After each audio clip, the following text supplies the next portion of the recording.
7.3, we're estimating P in the binomial distribution. So now we're going to be estimating probabilities when we go through this.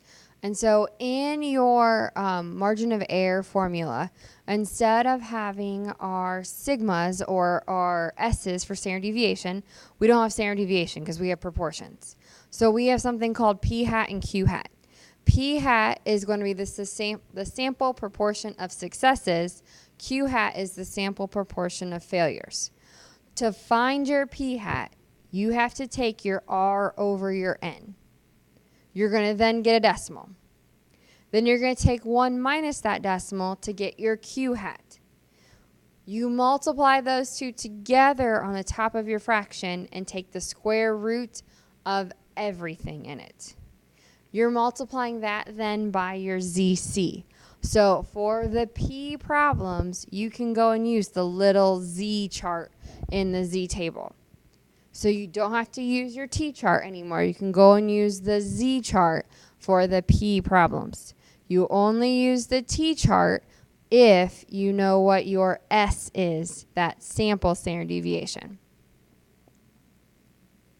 Now for your confidence interval, we're doing pretty much the same thing except now it's the P's. So you're going to take P hat plus and P hat minus for your 2. So the left side will be your P hat minus, your right side will be your P hat plus. Now going through these again, it's P hat times Q hat all over n, then square root. So it's very important that you type it into your calculator correctly.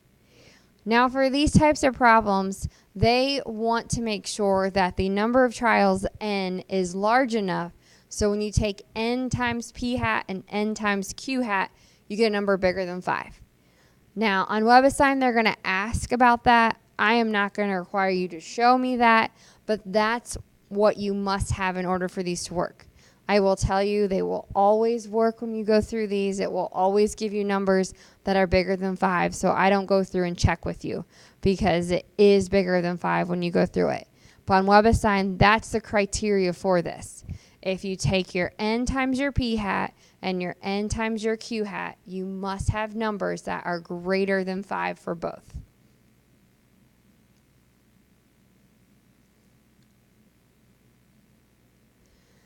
Okay, for example 6, it says, suppose 800 students were selected at random from a student body of 20,000 and given shots to prevent a certain type of flu.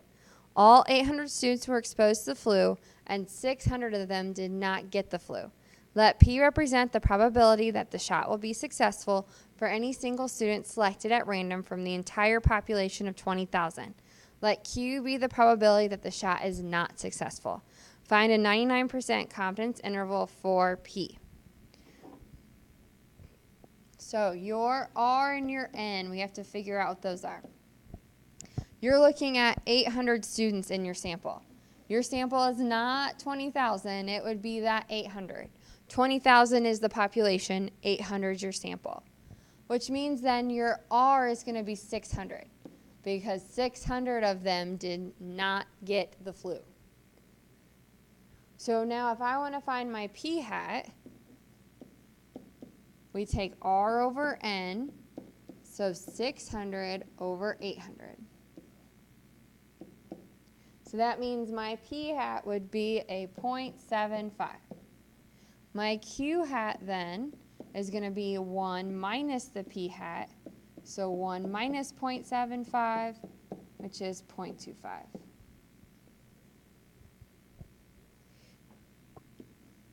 Now we've got to find our ZC. It's 99%.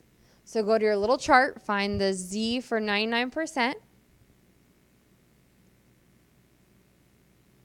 So if you look at your little chart, the 0.99 or 99% will give you a Z of 2.58. Now again, we're going to type all of this into that E formula. So that says ZC square root P hat, Q hat, all over N. So 2.58 square root 0.75 times 0.25 all over our N of 800. Now be careful typing that into your calculator. You should get an answer of 0.0395 or something very close to that.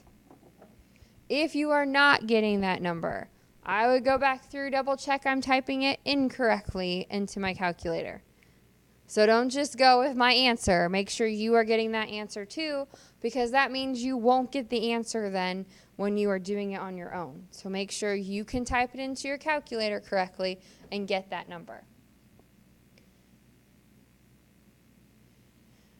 So now we need our interval. So p hat minus e, p hat plus e. So our p hat was 0.75. Our e was 0.0395.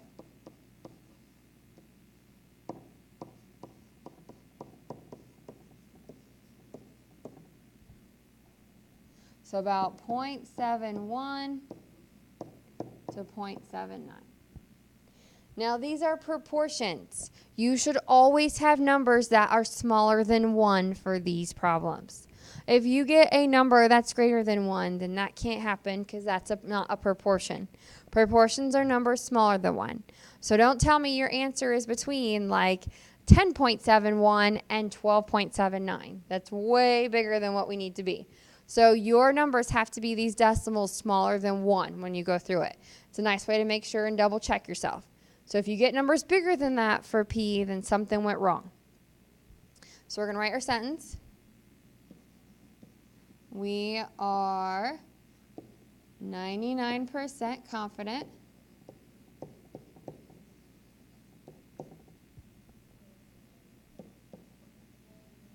that the interval from 0.71, oops, if I can write right, 0.71 to 0.79 contains the population proportion of students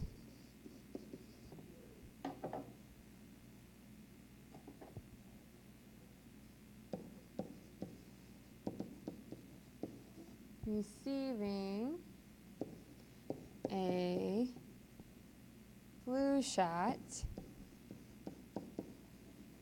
and not getting the flu.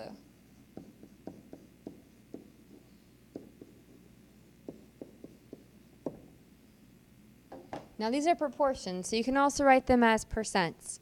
So we're saying between 71% and 79% of that total student body is going to then, again, of the whole student body, of that whole 20,000, receive a flu shot and don't get the flu. So we're saying there's a good chance 71% to 79% of those will get the flu shot and not get the flu, following all of our calculations.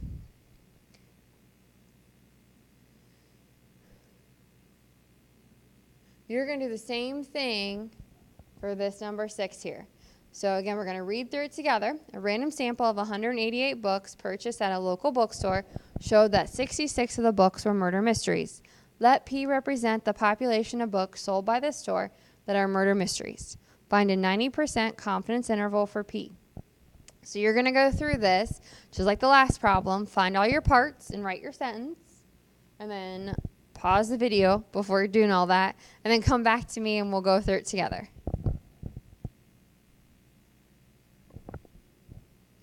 Okay, so you're looking at a sample of 188 and you have 66. So your R is 66, your N is 188. So that means my P hat is 66 over 188. So I get about 0.35. So my Q hat is 1 minus it, so 0.65. Now you had to find your ZC. So your ZC should be for 90% in your little table there. And that was 1.645. So we're plugging everything into our formula.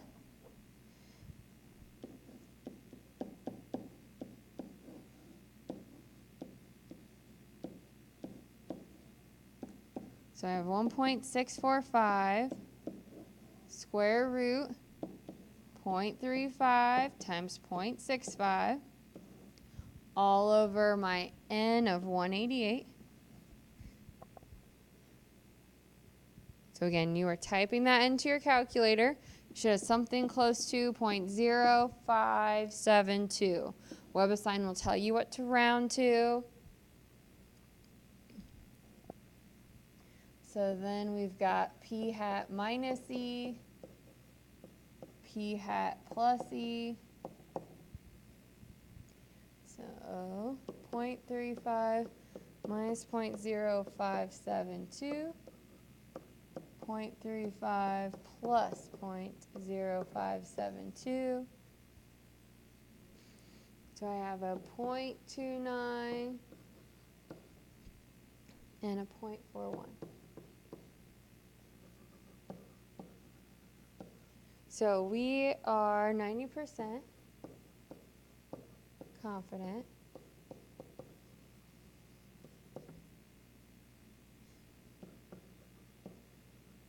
that the interval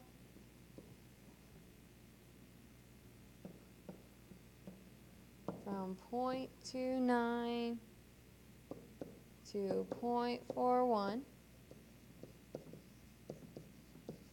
contains the population proportion of mystery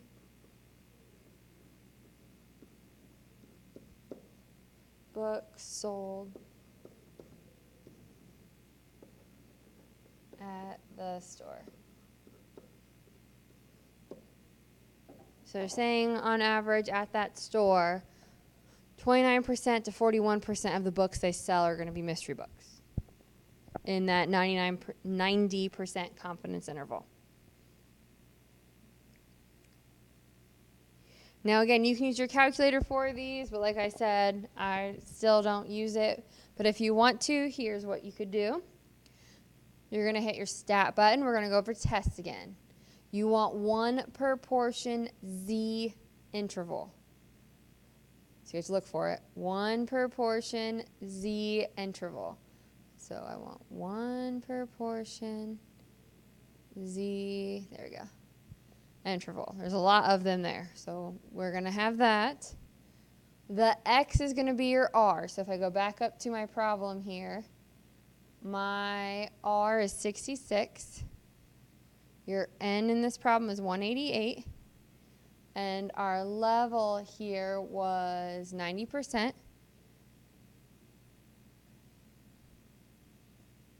So they're saying it should be between what we have on ours. Again, just rounding's different. So you have the exact same thing as you go through there. I'm going to stop the video now and come back for the second part of our section. Again, make sure you're rounding as you need to round, but always find all of your parts and double check things on your calculator too. Make sure you're typing all the square roots and all the multiplying in correctly.